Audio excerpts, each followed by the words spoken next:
Now that we've heard from Mr. Ompa the moral lesson of the story, let us proceed to the different figures of speech found in the story The Little Prince. But before that, going back to our past lessons, we've learned that figure of speech are words or phrases that possesses a separate meaning from its literal definition. Some of the most commonly used figures of speech are simile, metaphor, apostrophe, irony, and hyperbole. Many authors use figures of speech to give depth to their text and leave the reader in wonder. It puts the author's words to life. The figure of speech reveals not just the writer's aim, but also his motivation for using such language. It enhances the work and makes it more engaging to the readers. The first figure of speech we have is simile.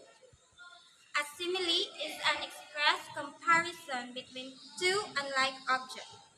The comparison being made using words like, as, similar to, or resembles. Similes that can be found are as of the following. First, we have this statement found in chapter 5 where the prince tells the narrator about baobabs and the narrator responds thusly. I pointed out to the little prince that baobabs were not little bushes, but on the contrary, trees as big as castles. This simile helps the reader visualize how enormous and intimidating the baobabs are, which is important because many critics feel the baobabs are symbols of the Nazis because of their desire to spread out and conquer. Second, we have a simile found in chapter 9 where the prince compares volcanic eruption to a fire in a chimney. Third, we also have a simile found in chapter 16 where the narrator describes the army of lamplighters. He described them as the movements of this army would be regulated like those of the ballet in the opera.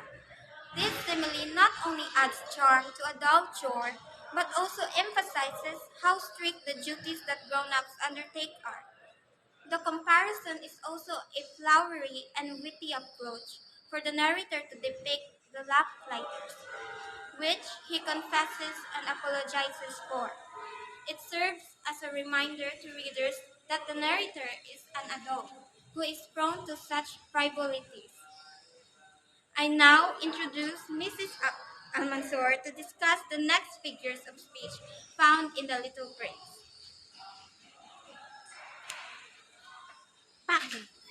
Goodbye. Mrs.